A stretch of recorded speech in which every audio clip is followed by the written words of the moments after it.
Welcome to the Orgasmic Lifestyle Podcast by Venus O'Hara.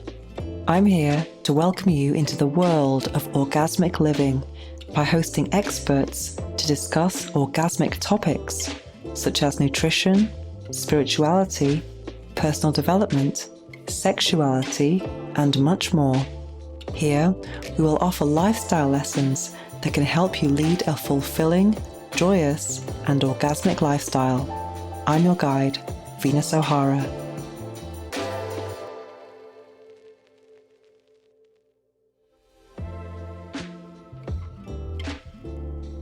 Welcome to the 58th episode of the Orgasmic Lifestyle Podcast with Venus O'Hara.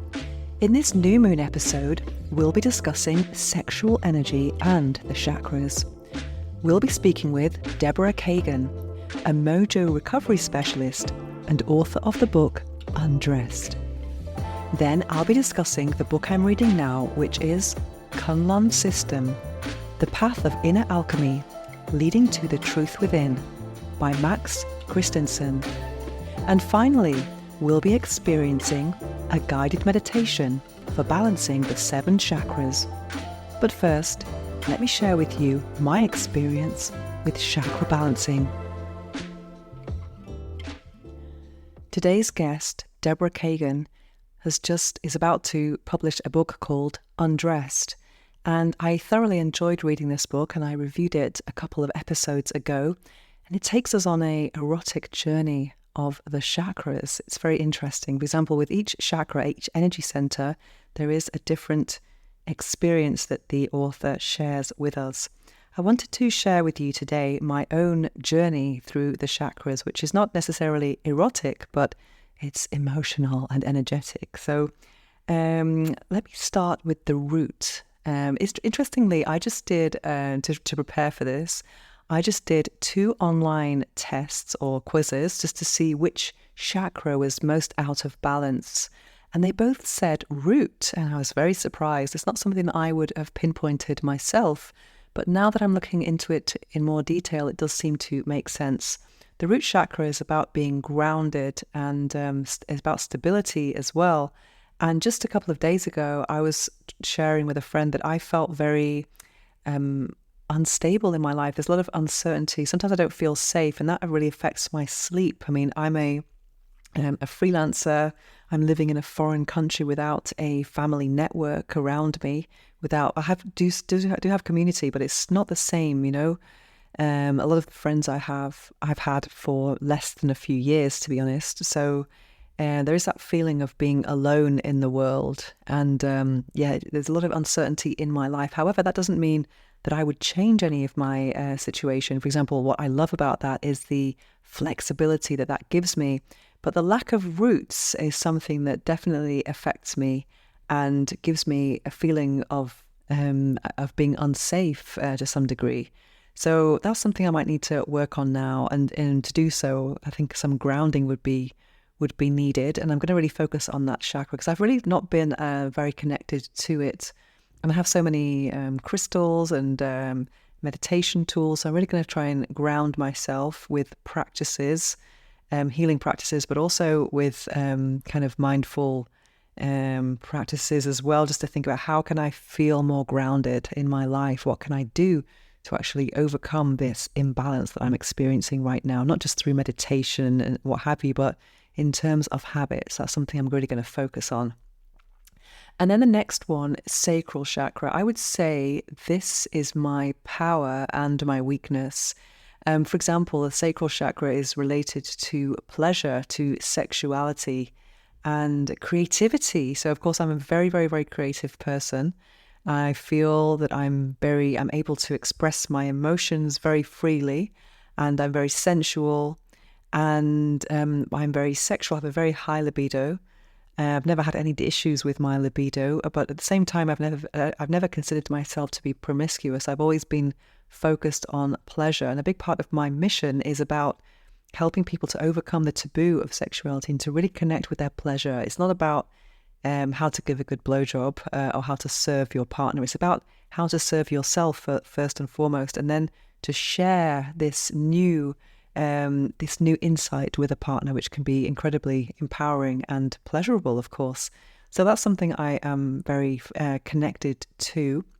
But at the same time, I do have an overactive bladder. So that's also related to the sacral chakra. So I think there's like a surplus of energy in my sacral area. And also in the past, I've had issues with my sacroiliac joint on the hip. So that can kind of denote some kind of imbalance there. So yeah, it's kind of like crazy. It's like it's my power and my weakness, I always say. And a couple of years ago, I had an aura picture taken of me. There are certain cameras that can take a picture of your energy field. And I was like, I know mine's going to be orange. And it definitely was orange, which doesn't surprise me, which is the color that represents the sacral chakra. Then the solar plexus chakra, which is just located at the solar plexus, that's related to, this is something I have noticed recently, that this is has been a problem area for me. This is related to your power, your gut feelings, self-confidence, and willpower, and for me, decision making as well. And I've kind of pinpointed a bit of an imbalance here, because I think I've struggled a lot with self-concept, seeing myself how others see me. This has been growing a lot for me recently, over the last year, I would say. And it's really helped that I have been able to see myself through the eyes of others and see how others appreciate me and what I do in terms of my professional life, my personal life, and also the events that I create here in Barcelona. I have a group called Barcelona Conscious Connections. And when I see people really appreciate what I do and how that can impact their lives because they've made new friendships, that makes me feel incredibly grateful. And I can see that I'm not invisible. Because, I mean, it sounds weird, but I've gone through a lot of my life feeling very invisible. And I think I was probably brought up in an era where children should be seen and not heard. And that's something that I was taught. And that's not something I believe, of course, but it has had a negative effect on me that I wasn't important, or that my needs were not important. But we're in a different time now, and I think everyone's needs are important, including mine. So yeah, my self-concept has been growing a lot, but it's definitely something that I would like to continue to have more increased self-esteem, so that I can maybe achieve more things. Because I do believe that what we have in our life is a reflection of how much you think you deserve. So I think that's something I would need to still do some work on. Then the heart chakra, the love, it's all about love. Well, it's incredible because I feel no blocks here at all. I definitely love myself, even though I've struggled with self-concept. There's never been a lack of self-love or self-compassion. Maybe a little bit of lack of self-compassion, but in general, even though I have felt pain in the past, I am quite quick to process emotions. If I need to cry, I can cry, and then I'm okay. And that's something that I can sometimes be embarrassed about. Sometimes I can be in a place where crying can feel embarrassing, but at the same time, I think it's better to get these things processed through your body, expressed, and not be holding on to things that are that end up being repressed. And I'm also, even though I have suffered heartbreak in the past, now I feel very open to love. I feel a huge amount of universal love, and I'm just full of love, basically. I think I have so much love in my body that I need a worthy outlet, a worthy recipient of the abundance of love that I feel. And I've lost my fear as well of heartaches. I think I've been avoidant in the past, and in terms of attachment styles. But I realize now that I'm moving towards secure attachment style, which is an incredible feeling, actually, after spending so many years avoiding this incredible gift, which is love. And also some of the greatest things in life are, emotional intimacy, feeling supported, and just bonding. And now I feel kind of more open to those blessings in life, and it feels wonderful without fear, because I think sometimes there's always a risk when you open your heart, but I do think it is worth it once you love yourself and you have your standards, etc., and you have some good friends around you to help support you as well. That's really, really important. Then the next chakra on the way up would be the throat chakra, which is all about communication and an expression. And this is something that's very key to my work as well, because I am a communicator. I'm also a Gemini, so Geminis are really big into communication. And also I'm using the spoken word, the written word. I'm using my YouTube channel as well. So I'm using various mediums to actually express my message. And I do feel that I'm able to express myself quite easily. Also, I speak 4 languages, and sometimes it's been easier for me in the past to speak about the topics I speak about, sexuality, etc., in a foreign language rather than my own language, which sounds strange, but it has been like that for me. But now I've lost my fear in terms of speaking my mother tongue in English about sexuality and other sensitive topics. But I still feel that sometimes that I could be a little bit more honest, let's say, in my personal relationships about how I feel about things. But I am also working on that and improving every single day, losing my fear and just saying what I mean and meaning what I say, which is a beautiful place to be in life. And it's all a process, though. It's not like, one day to the next. It does take time. It's taken me time anyway. And that's something that attracted me to the Spanish culture, actually. I've been living in Spain now for a very, very long time. I was brought up in the UK, and in the UK I observed that people needed, a lot of people that I knew anyway, needed alcohol to be able to speak their truth. And when I met a lot of Spanish and Latina people in Paris, I was amazed that they were able to express themselves with such freedom and without any limits, without needing alcohol. And that's something that really attracted me to Spanish culture, and that's something I maintain today. Many years later, that's something that I admire a lot, and I became very expressive myself when speaking Spanish. But then sometimes I would write an article and I would translate it to English, and I'd be like, "Oh my God, I can't believe I said that!" And it seemed a little bit more exposed or kind of vulnerable. But now I'm very comfortable speaking my truth in English. I have revealed so many personal things on this podcast. So if you're interested in learning what they are, check out the rest of my episodes. And then the next one up would be intuition, the third eye. And this focuses on thought and dreams. So it's interesting, the intuition and thought and dreams. I remember my dreams most nights, and that's been quite... that's quite interesting, because I know sometimes I started thinking about having a dream journal to see if there are any kind of hidden messages here from the divine, but I haven't kept up with that. But that's something I might want to think about doing. But when I wake up and I've had an incredibly vivid dream, which is most nights, I do Google it just to see if there's anything I could take from it. And it's some of them, are so weird that they are ungoogleable. But in general, I've had many dreams about travel, and I have even had some lucid dreams where I realize that I am dreaming in the dream. And my intuition is pretty good. Sometimes there can be interference, or I can second guess my intuition because I'm not trusting myself enough. But in general, I would say my intuition is pretty good. And then the last one, which would be the crown chakra, is focusing on connection to the divine, wisdom, imagination, and spirituality. I feel that this is getting stronger and stronger for me because I am making lots of progress in my spiritual journey, and my imagination is crazy. It's very, very active. I use my imagination a lot for fantasy, for my erotic life, and also for my writing as well as in my erotica. So I'm definitely connected to that. And even I feel more and more connected to the divine. When people talk about the inner voice being some kind of ego thing, telling you you're not good enough, what have you, I find that my inner voice is either my intuition or the divine. And I'm feeling more and more connected to some kind of inner guide. I don't know if it's myself, my own intuition, or if it is a higher power. That's something that I remain uncertain of. But I guess with time, as I make progress on my journey, that will become more apparent. But definitely the crown chakra is something that I feel very connected to. But sometimes I think I'm more in my higher chakras than the lower ones, hence the reason why I might need to ground a little bit, which might be why the root was the one that seemed to be most out of balance when I did these online these online quizzes. So that is my journey through the chakras.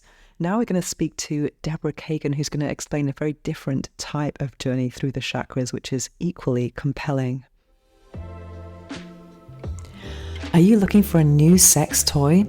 If you are, go to satisfier.com and you can use the code Venus to get 30% off anything on the satisfier.com website. So check it out, Venus for 30% off, satisfier.com.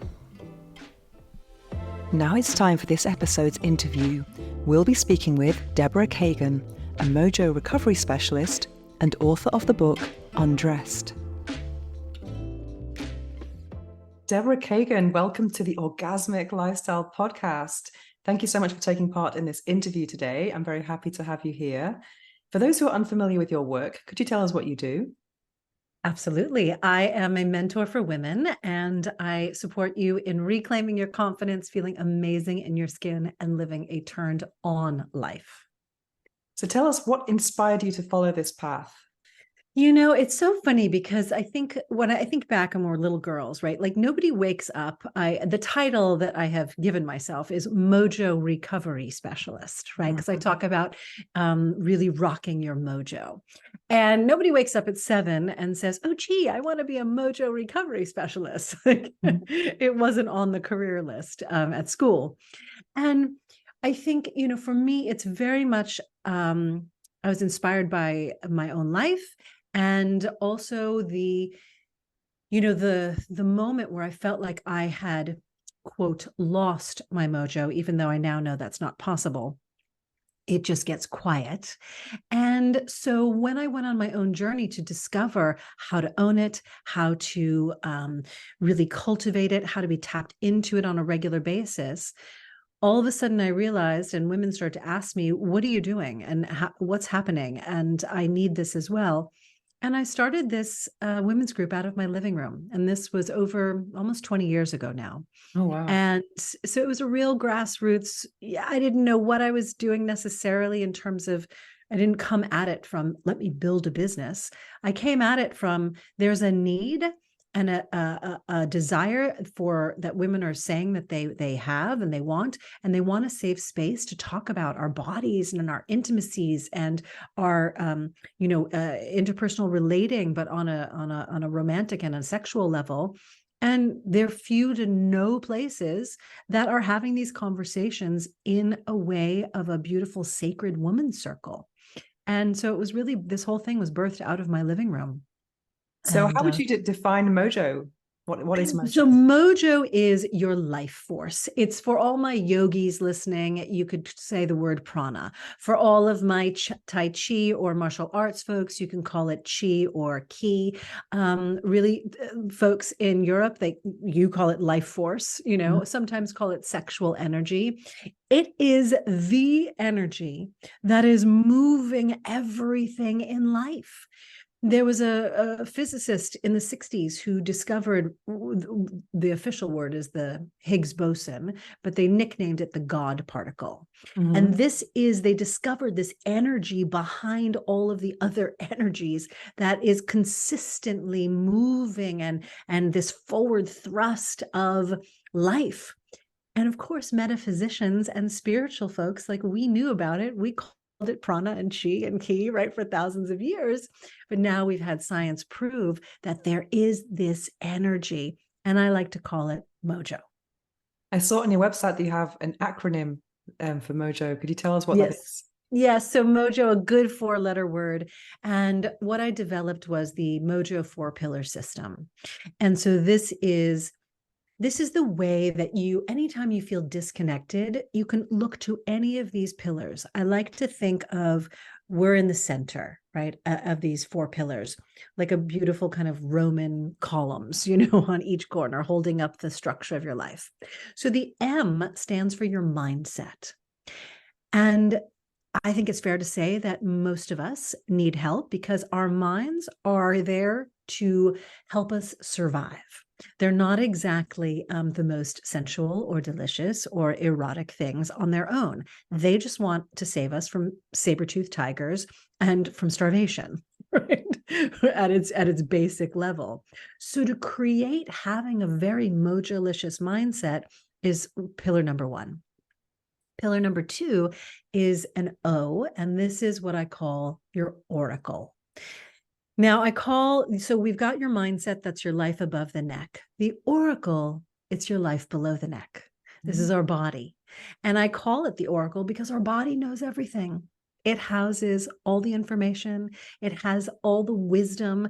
It has all of the pains and joys and traumas and all of the things that we've experienced in this particular, I also like to call it a rental vehicle, but it's an oracle because, again, your body knows what you need, how you actually feel. It has the information inside. And that's the second pillar, is to always tap back in to your oracle. And also, side note about the oracle, your mojo has a storehouse. And the storehouse, the actual living place of all of your mojo, is in your body below your belly button and above your pubic bone. We also, and in my book, we talk about this as the second power center, the second chakra. But that's where all of your creative life force, that juice, lives. Right. So to be able to access your mojo, you must be connected to your oracle. And then the third pillar is the J, and this is joining with all the different roles that you play in life. Right. You're not just somebody who hosts a podcast, right? You're also this beautifully creative, artist, and, a writer, and all the, the other things that you do in your life. I am not, simply just a mentor for women. There's many different facets.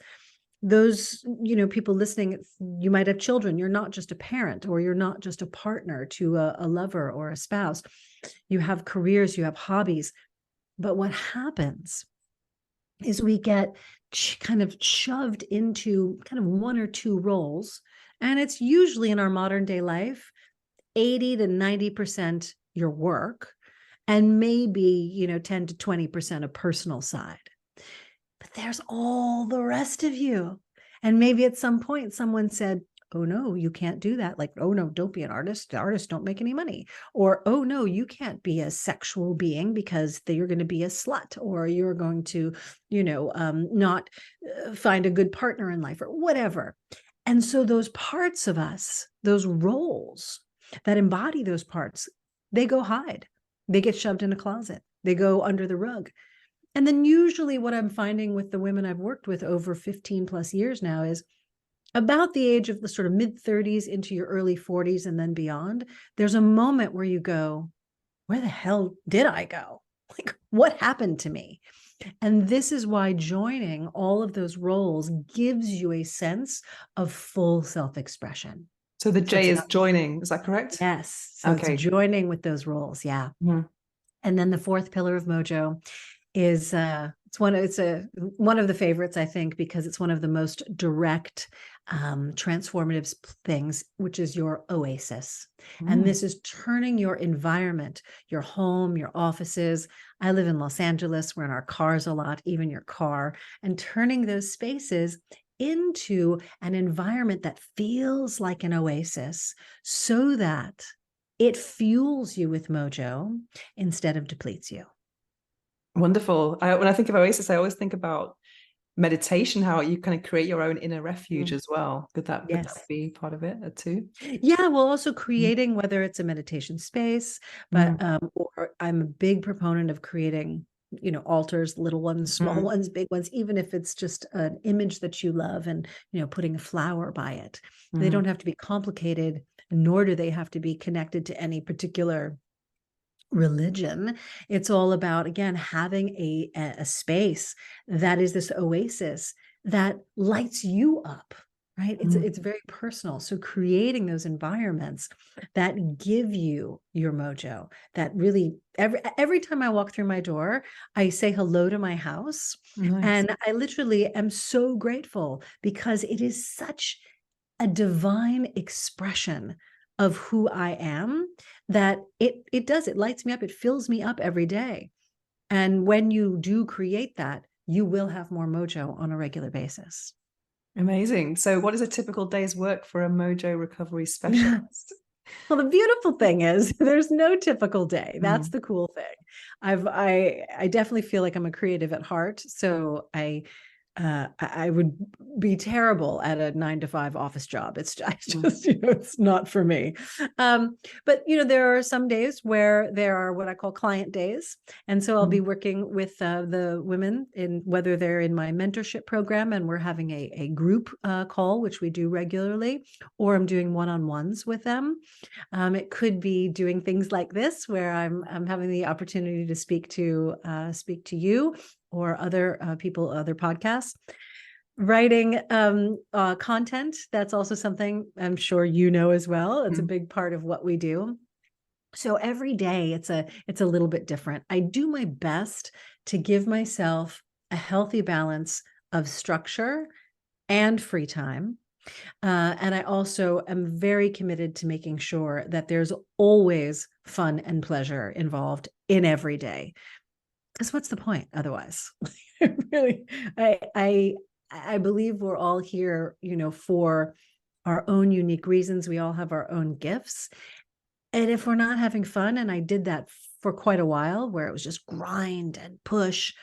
And I think that's also what helped to kind of throw me into the work that I do, because I threw out my adrenals and actually got very sick. And so what I've realized after all of those years is, if we're not having fun, what's the point? Yes, of course, there are moments to be, quote, serious, and we need to do our projects and whatnot. And you can still have fun in the midst of that, right? So that's a big part of my day-to-day as well. Wonderful. So back to Mojo. What are the signs that your Mojo is off? And how do we get back to it? Because this is a big part of what you do in your courses, I imagine. Yeah, absolutely. And when you're in that real kind of grind mode, it's just work, work, work, or we're just taking care of the errands, and there's no joy, there's no pleasure. It is just task after task after task.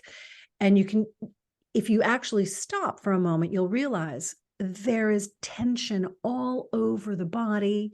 Your jaw's probably really tight. Like, that's not the first sign, but you'll know if you're in just a consistent loop of task and grind and work and push, that you're probably disconnected from your mojo, most likely. The other thing is that you are most likely also not feeling very turned on. Doesn't even have to be sexually turned on, but you're not turned on to your life. Like, again, there's no joy, there's no pleasure present. There's no sort of delight in, oh my goodness, when you're walking down the street, did you see that rose? And then stop and actually, smell the rose? Or, did you stop to admire the beautiful sunset that was peeking through the buildings, as you were driving home? You will be devoid of the delight in life. And that's another sure sign that you are, disconnected from your mojo. And if you're feeling stressed, whether it's stress comes in numerous forms. There's emotional stress, there's psychological, mental stress, there's physical stress, and also nutritional stress. So if you're feeling more overwhelmed and more engulfed by stress, that's when there's a disconnect between you and your mojo. So tell us about your Fire Up Your Mojo course. So yes, I led these Fire Up Your Mojo masterclasses, and those were they came from questions through the community, and also through people connecting with me on Instagram. And so what I decided to do was put together masterclasses on different topics, like firing up your divine feminine mojo, firing up your sex mojo, firing up, so there were all these different levels of mojo and these different topics that we did a deeper dive on.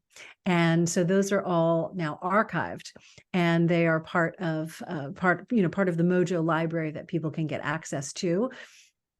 Because what's fascinating is there's more available in these realms of connecting to our life force, connecting to our divine feminine, really, than there ever have been before. When I started almost 20-ish years ago in this particular realm, there wasn't a lot in this conversation. There, of course, was some, but it was harder to find. And what I love is that there are so many more people that are having these conversations, and that these topics are more normalized. Venus, like you are bringing so much more awareness and education and availability to these topic matters as well. And I think, we all have our own way to bring the dialogue.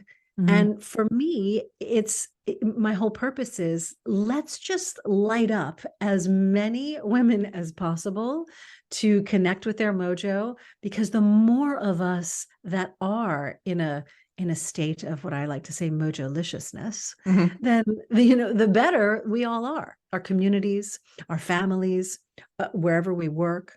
So however women get to it, I'm excited. Like, let's get to it.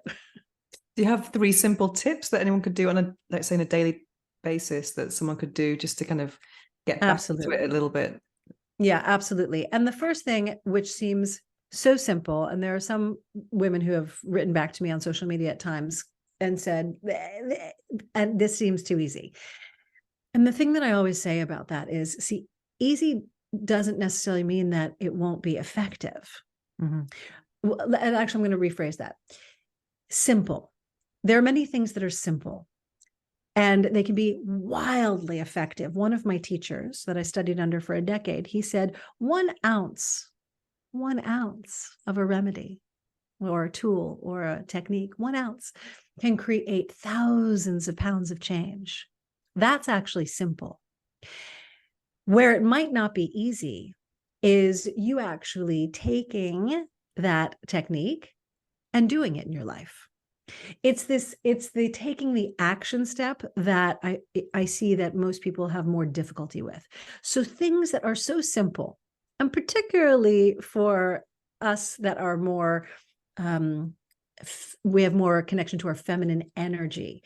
Most women on the planet are in their nature connected to feminine energy. This is not gender, male, female. This is just qualities of energy like yin and yang. And so if you are more naturally connected to that yin, that feminine state, you like to complicate things. And I'll be the first to raise my hand, because my nature is deeply feminine. And the feminine likes to complicate stuff. It likes more color. It likes, more stuff. It likes the sparkle. It likes, its energy is kind of everywhere all at once, which is why there's that complication.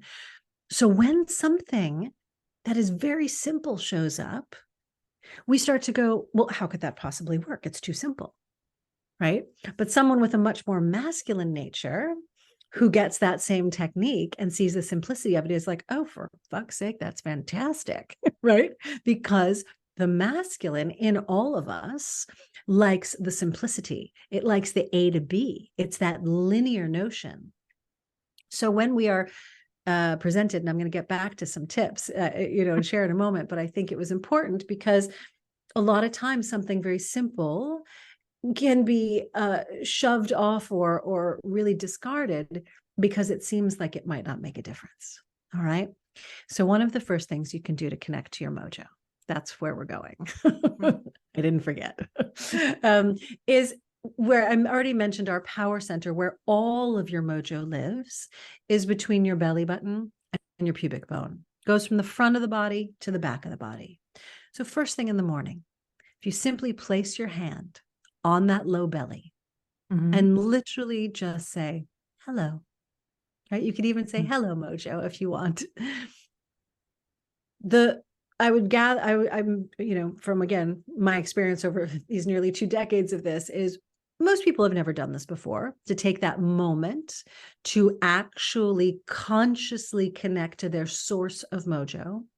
So when you do that on a daily basis, and if you commit to that for 7 days, just try 1 week.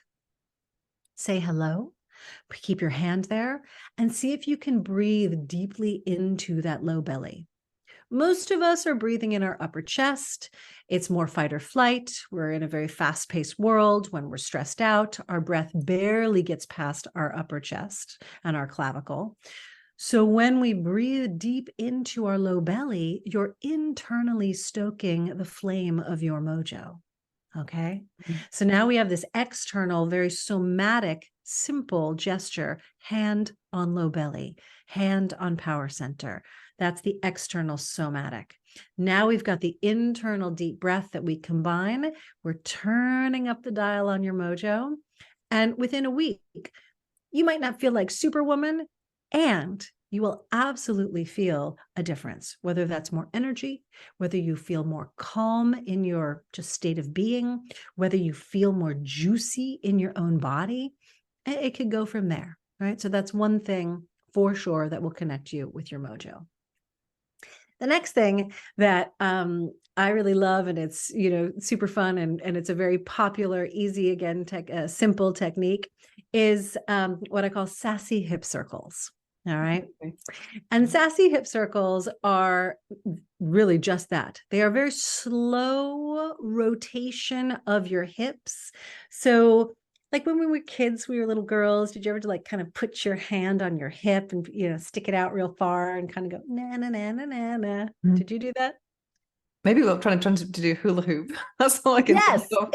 Yeah. exactly. Exactly. Yeah. So I always say when I demonstrate this, you know, at my talks or, you know, any events, live events that I do, we'll just stick out your hip really far to one side. And then you just start to slowly rotate it back. So your pelvis is tilted backwards and then to the side, and then push your pelvis forward.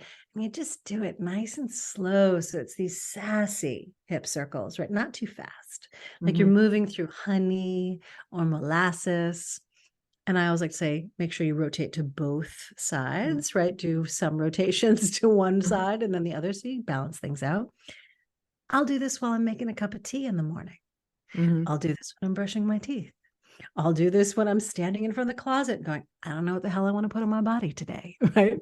What this does, again, right? Our power center is located in that low belly. Well, our hips, and again, particularly for women, right? They are, I like to say, the parentheses holding your power center in place. So when you move your hips, and this is why dancing can be so mesmerizing and so powerful and so magnetizing to so many people. When you move your hips, you're awakening that mojo. You're saying, oh, okay, I'm alive. I'm here. I'm juicy. I'm in the oracle. I'm not just stuck in my head of the to-dos of the day. Whew, I am now grounded and I'm present. And now your mojo is like, oh, okay, you want to actually play with me. Like you want to have a relationship with me. So this is another beautiful thing to do to awaken that mojo. Super simple and actually a lot of fun. And finally, you know, a third thing that you can do to tap into your mojo on a regular basis is to just spend a moment, you know, communing with nature.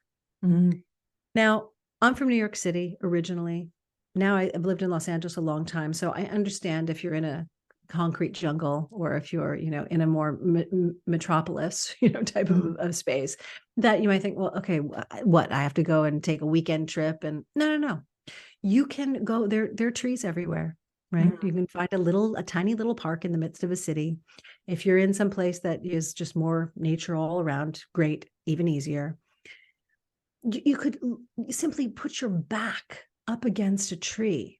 You know, I'm a tree hugger, so I'll put my front, I'll put my back, right? I mean, just like, I want to just like get all up in it with a tree. But, you know, for some people who that might feel a little strange, you can just like lean up against a tree and just feel that sort of magnitude, the support, feel that mojo of the tree. There is an energy, an essence, a life force that is moving through it. And allow yourself to just be supported by that. You know, have a moment with the bird flying by, have a moment with the cat that's walking across the street. If you have a pet, that's great. That's nature too. So having a real awakened, conscious moment with nature automatically synchronizes that life force that nature has no problem with. Right? There's never been a rose bush that is like, oh, I don't know if I can bloom today. Like I'm thorny, you know, like the hibiscus over there, she's kind of smooth. Like maybe I shouldn't grow. Like the rose is just going, I am going to be a rose. It's like, so everything in nature is going to be what it's going to be because it is just pure mojo life force surging through it at all times without question. So when we connect with nature, you don't have to be hippie crunchy about it, right? It's just literally about infusing yourself and regulating your own kind of nervous system and your own body with nature to inspire your life force, your mojo to be even freer. I'm really inspired now. I'm going to start doing that from tomorrow and change my walk to my office and go via a park. Hey.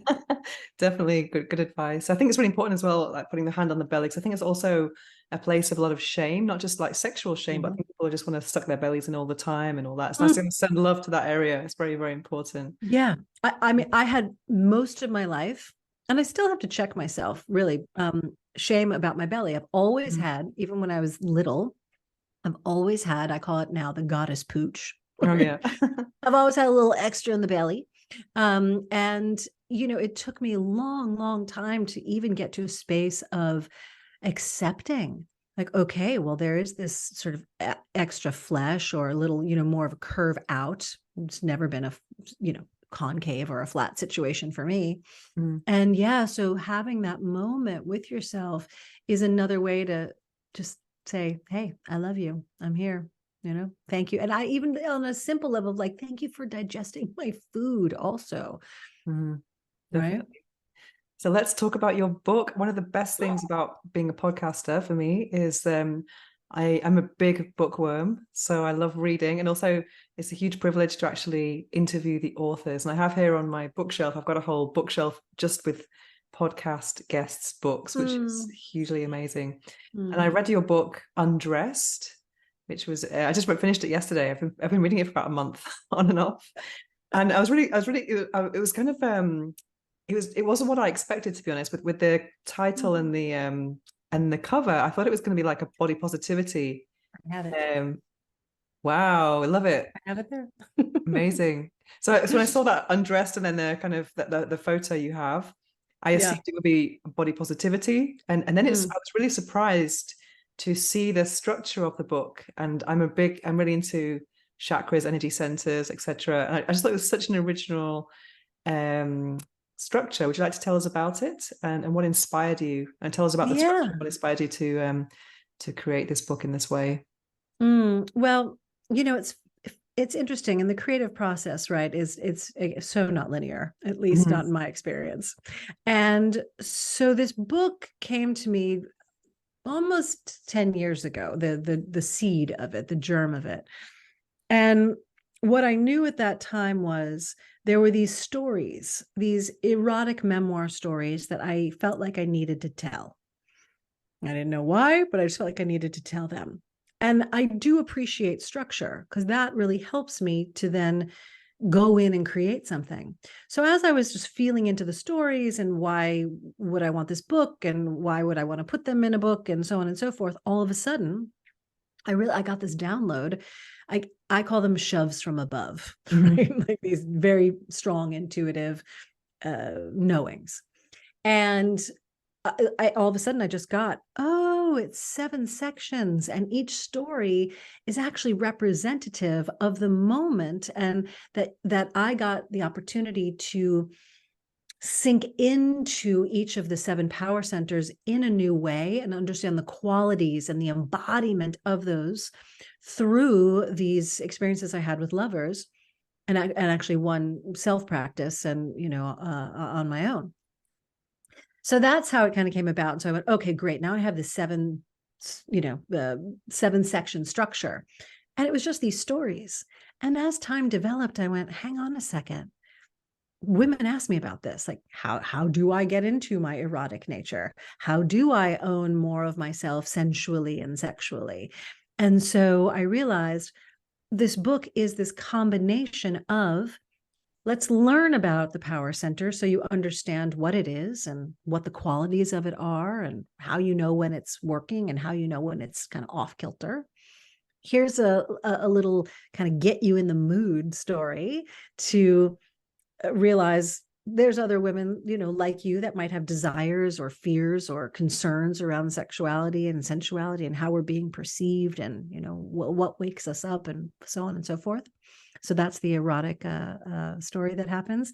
And then the end of the section is your turn, where I guide you through a spiritual and a sexual practice to be able to awaken and embody that power center in a much more, I think, holistic way. But you read it, so you can speak to that. Yeah, I really loved it because I love structure as well, and I like how everything's mirrored. So you've got this personal story of yours, and then you've got the part which is about the balance and the harmony, disharmony. And also I loved how you introduced crystals. I'm a massive crystal lover as well, and essential oils in some cases, and just this like a solo practice. I think it's really important to have some variety in masturbation, not just like, hand to genitals. There's a lot more to it. So it's nice to have some guidance in that respect.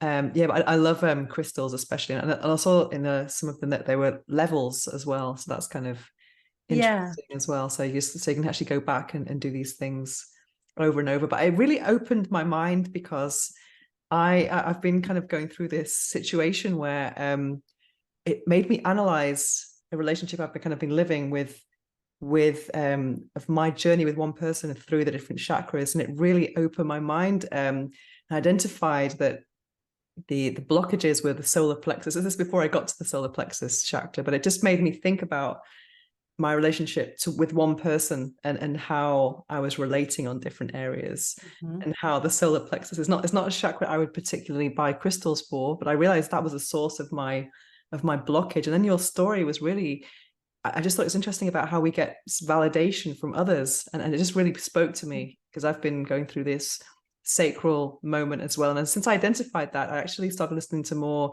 sacral chakra singing bowl tracks and things like that. So it's really interesting. Yeah, it's really interesting. Also, I identified the throat, the communication was something that was being blocked with this person. So everything else was fine, but it's just like those two areas, and I was able to communicate with them about it. So it was thanks to your book I actually wrote this chakra report. So amazing. it was really interesting. Yeah, so I thought it was very eye-opening. I love that. I love that feedback. And yeah, it's the thing that I do want to mention is the book really is written, and those your turn sections are written, for women. So to do for yourself, by yourself, with yourself, because definitely one of the soapboxes I stand on is for you to understand how you work. How do you feel? What turns you on? Touching your body in all different ways, experiencing your sexuality, your sensuality in all different ways, so that not only are you more comfortable in your own skin, you can then communicate that to a partner, right? And there's some suggestions in some of the sections where I say, if you do have a partner and you would like to, explore this practice with them, okay, here's how you could. The intention was for women to be able to get just so comfortable, because the amount of times that I ask a woman who will, again, be at a live event of mine or in one of my programs, I'll say, have you looked at your vulva? And so many women say, no, like never looked at their vulvas. Right. And so it's, this is also just this kind of clarion call to say, ladies, please, just know yourself, the kind of confidence, that personal confidence. And I'm sure you can speak to this too, but that comes from really knowing and looking at yourself, exploring yourself, having reverence for this amazing oracle that we're in, just changes how you maneuver in your life. Have you found that with your healing over the years? And I've always been really sexual. So for me, it was something that I learned very early on. For me, it was the A spot, like near the cervix. And I just had these epic orgasms from the second time I ever had sex. And all my friends were like, what are you talking about? So I think God just made me orgasmic. I mean, maybe like you, I didn't choose this role, like it chose me. So I find that I've always been I've always loved my vulva, and I had the opposite of many people watching porn. I thought my vulva was way nicer than the ones I saw in porn, so so I wasn't intimidated. I just really loved that part of my body. And I've also been drawing nudes for many years. There's a great poem called a great painting called L'origine du monde, the origin of the world, which is just a woman with her legs open. It's from 19th century French painting. And it's very scandalous at the time, and I just love depictions of naked Yes. women. That's why I chose the name Venus, because I was very into the goddess and Yes. celebrations of women's bodies. Yeah. Yes. So I haven't You really and lived that personally, and I've always had mirrors, and been very curious. So it seems strange to me to not discover your body, but it was very, very interesting. This is the first time I ever removed pubic hair. Was very weird. It's like, oh my God, it was just such a weird thing to see your vulva, like, again, like with no hair. It was very, very interesting to see the shape, because sometimes it's always hidden by hair, so that was an interesting vulva connecting moment. Yes. Yes. Definitely. Yeah. The more that we can, just enjoy, discover, play again, it goes back, I think, to that fun and play. Mm. Yeah. And also enjoying the smell. I think it's really important to like smell your underwear and enjoy it. And I smell my sex toys after. I mean, I send a lot of love to my vulva, and it's been very kind to me in return. Yeah, good. And by the way, and I love that you just brought that up, because that's a great way to also know in terms of the health of your vulva, right? So if you really know, okay, this is what's my kind of regular smell, right? Then you'll know, oh, okay, if there's something off, right? And it helps you to be, again, more educated just about your own sexual wellness. Definitely. And so many women are ashamed of the appearance and the smell that they're missing out on incredible cunnilingus. And that makes me very sad. Yes. Yes, I agree with you. I always say, please worship at the temple. Definitely, definitely. So your book is just very enlightening for me, and it's coming out in October, is that correct? It is. The publication, they call it the street date, is October 24th. It's available for pre-order right now. And I put together a couple really great bonuses for those of you who do pre-order. And I was just learning this myself. I have self-published my first book, and this is with a publisher, this Undressed now, my second book. And what I'm learning is that pre-orders are game changing for the life of a book, because pre-orders are making a vote.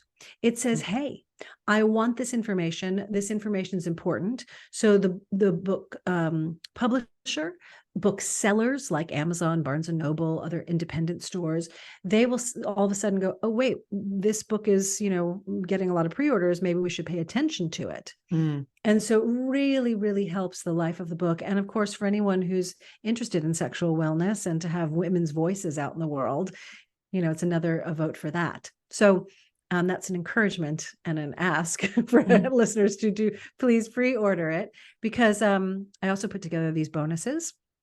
And one of them that people are loving, I'm getting such good feedback on, is the audio. I put together an audio where I read you the beginning of the book, and you get that right away. So as soon as you pre-order and you sign up to get the bonuses, you'll get that audio. There's a beautiful confidence journal that is put together for you as well.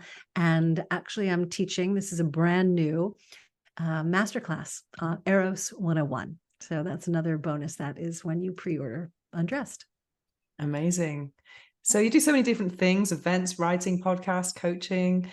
Tell us about public speaking. Do you have any tips about public speaking? Yeah, I'm interested, because I want to become a public speaker. I'm doing stuff myself, but it's kind of sometimes it can be hard to convey your true personality on stage. That's part of your mojo.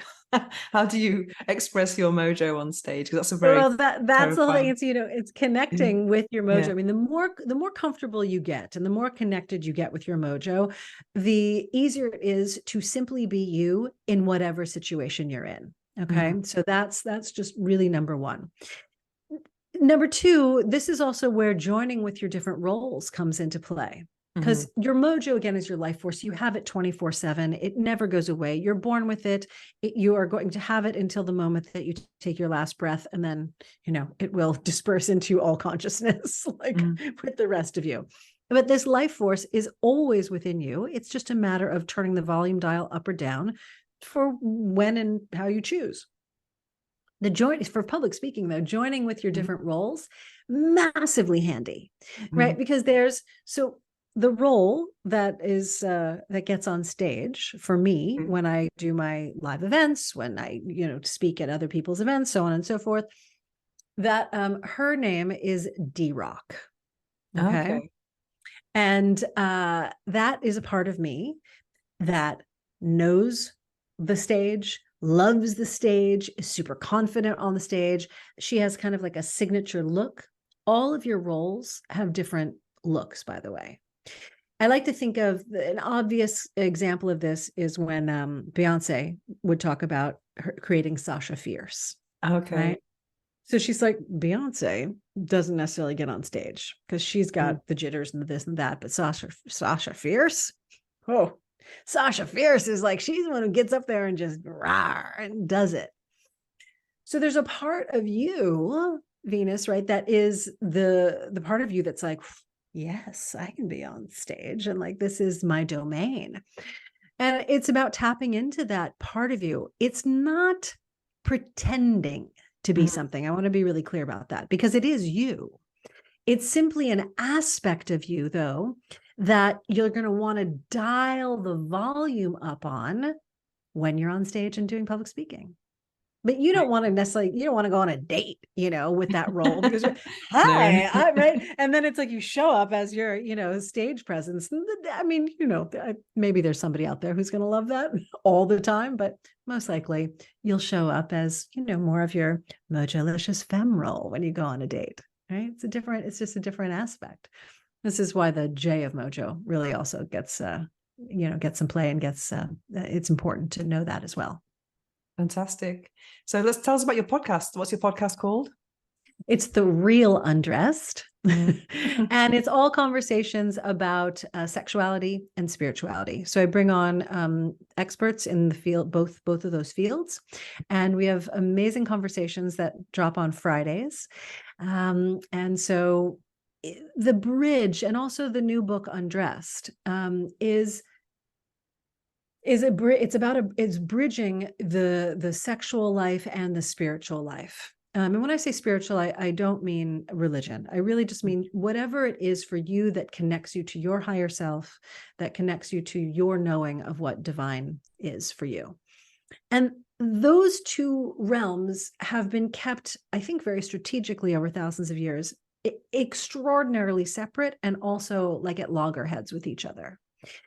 But when we bring together our spirit and our sex, we realize again that everything is connected, that including you and everything, and also you and then your lover, your partner that you are sharing yourself with sexually.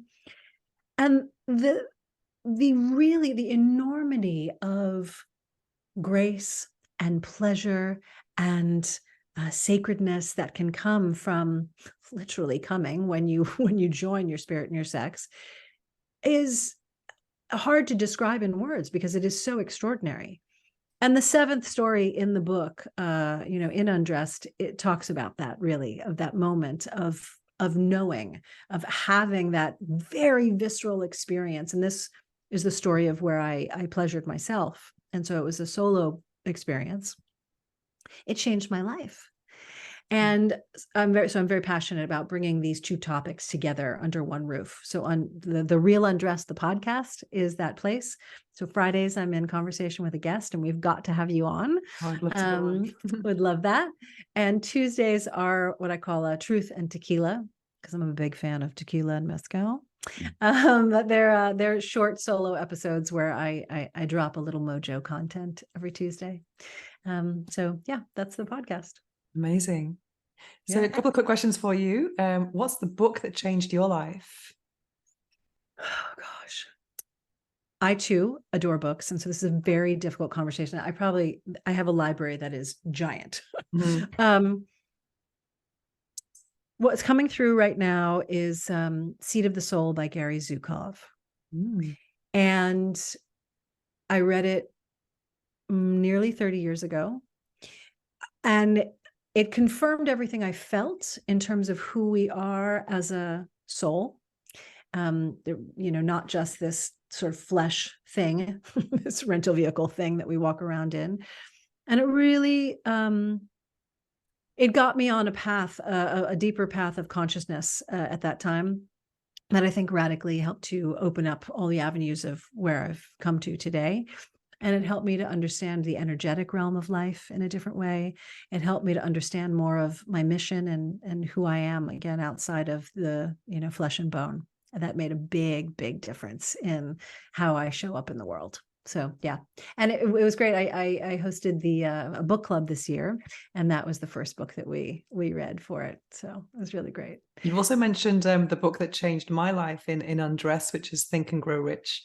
So I was happy to see that there, because it's just such a great book about success. And thinking, why are they talking about sex in this book? It's or sexual energy. That kind of opened my mind, because I was thinking, I thought I was in the first 9 years of my work, I was focused on overcoming taboo and pleasure. And now I'm into this top level of power of sexuality, which is a whole new understanding of it. Mm-hmm. And one of the best quotes, I think, from that book is, those who lack the mojo, I mean, he uses the phrase sex energy, same thing, right? But those who lack the mojo will never be enthusiastic, nor inspire others with enthusiasm. And that's in that chapter on, sex transmutation. So it's just amazing. I love that book so much. Yeah, he talks about public speaking, your voice, how you walk, how you dress, your handshake, your charisma, magnetism as well. Exactly. Another question for you. What's the phrase or affirmation that you live by? This comes from my grandma, who taught me from a very young age, and she's really the inspiration why I do what I do. But she always would say, be beautiful from the inside out. And I realized what she's talking about is our mojo. It's our light. It's that inner light. And no matter what body shape we are, no matter what clothes we're wearing, no matter what makeup we have on or don't have on, or whatever it is, that inner light is undeniable. And when you are beautiful from the inside out, people feel it. You make people feel lit up when, they're around you, and you really are a contribution wherever you go. Wonderful. It's a beautiful message. So where can people find you? Well, my website, Deborah-Kagan.com. And also there's therealundressed.com if you want all things podcast. I like to play mostly on Instagram. So it's at Deborah Kagan on Instagram. And I think, those are the good spots. Amazing. And it's Deborah with an H. It's Deborah with an H. It is Deborah. Wonderful. And, like you, I joke around sometimes, but I like to say also, I'm very Googleable. Okay. Great. So thank you so much for joining us today on the Orgasmic Lifestyle Podcast. It's definitely been a pleasure. It's been Mojo-licious. Thank you. I again really appreciate you and everything that you're doing for this whole conversation for us in terms of pleasure and sensuality and sexuality. So thank you for what you're doing. Thank you. Thank you so much. That means a lot. The book I'm reading now is Kunlun System, The Path of Inner Alchemy, Leading to the Truth Within, by Max Christensen. I was recommended this book by a friend whose opinion on spirituality and self-care modalities I respect a lot. And she explained to me how Kunlun had changed her life. So I thought, hopefully it can change mine too. And this particular friend also recommended to me 4 years ago the app Insight Timer, which is a meditation app where I actually have a profile as a meditation instructor on there. And this app has completely changed my life. So anything she says, I am listening to. And this particular practice is, let me read what it says here in the preface. It says, the Kunlun system is a system of practices offered for those seeking a spiritual path of internal alchemy leading to the truth within. There are various forms of Kunlun martial arts and Taoist Qigong schools relating to the Kunlun mountains, and each school has its own unique philosophies and tastes in training the body, mind, and spirit.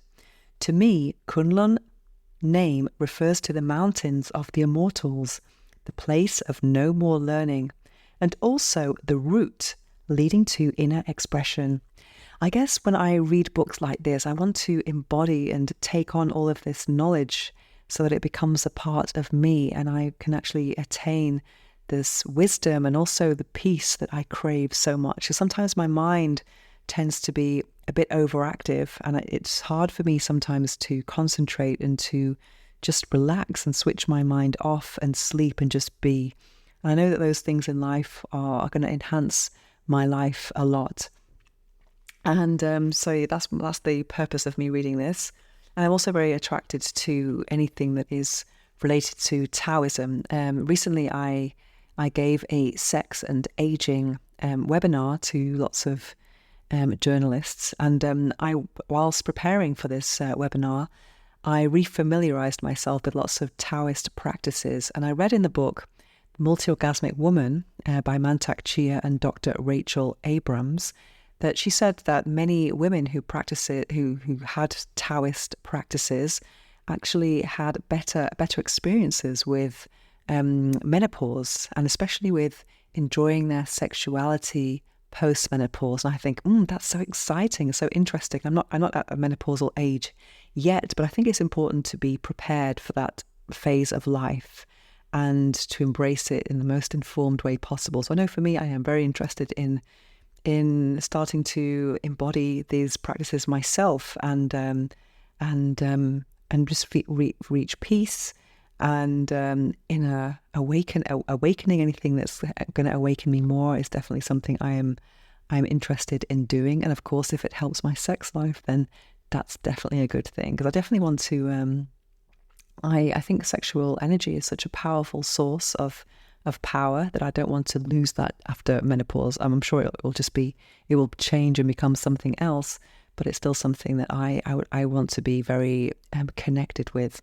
Let me read something from the back of this book. It says, from the blurb, it says, "Your human body is a miracle of the universe, with the great mysteries housed within it.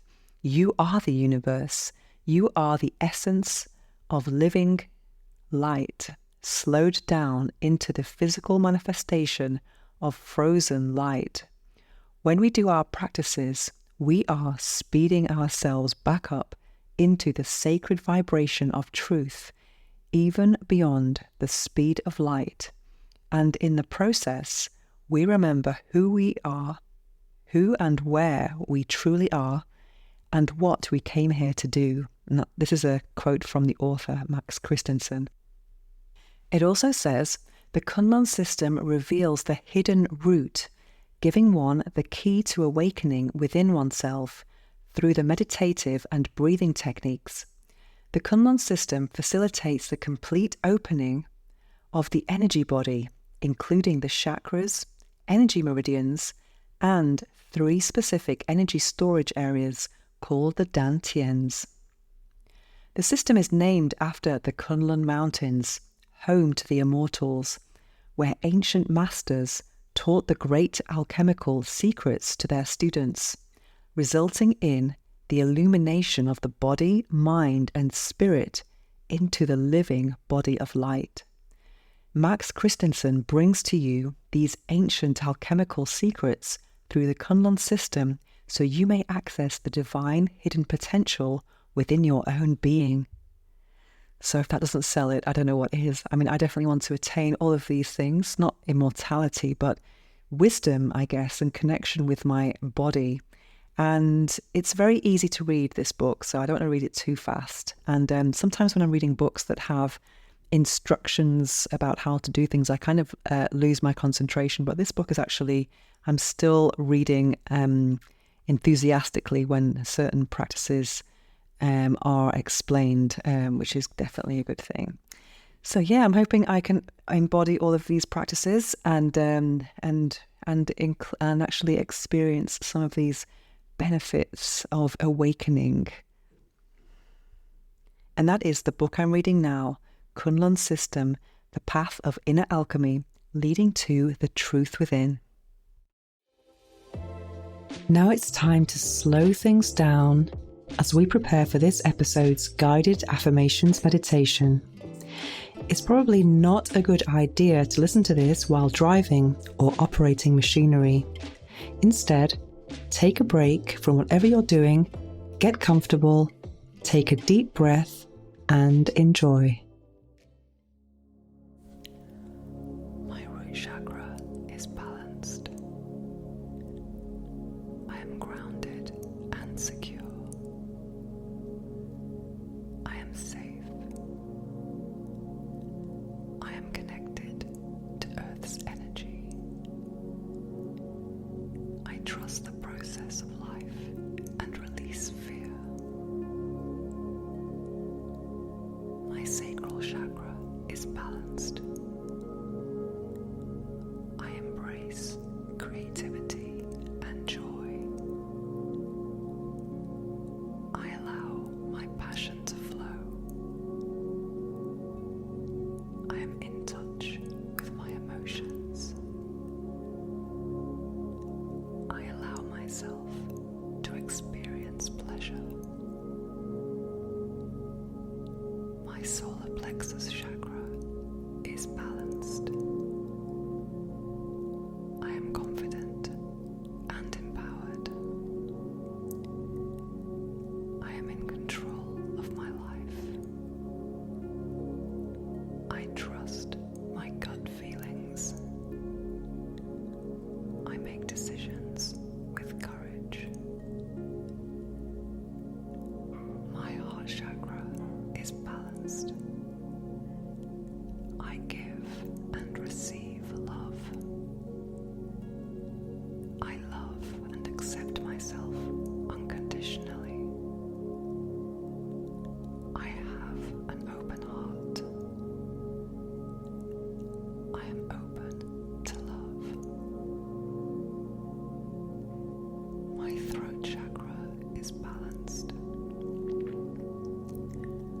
I speak my truth. I express myself with clarity. My words have power.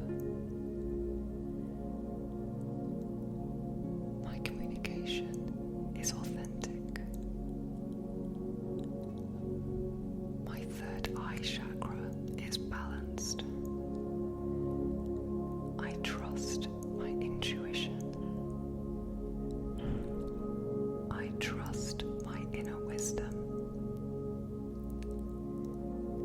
I see beyond the physical world and tap into my higher self. I see the bigger picture. My crown chakra is balanced. I am connected to higher wisdom. I am open to spiritual growth. I am connected to universal energy. I am open to enlightenment. All my chakras are balanced. Are you looking for a new sex toy? If you are, go to satisfier.com and you can use the code Venus to get 30% off anything on the satisfier.com website. So check it out, Venus for 30% off, satisfier.com.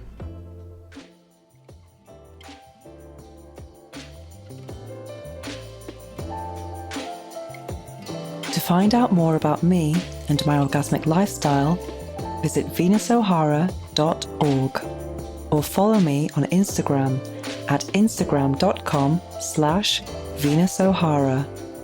Make sure to search for the Orgasmic Lifestyle Podcast by Venus O'Hara in Apple Podcasts, Spotify, and Google Podcasts, or anywhere else podcasts are found. Make sure to click subscribe so you don't miss any future episodes. Thanks for listening, have an orgasmic week, and make sure every day is a climax.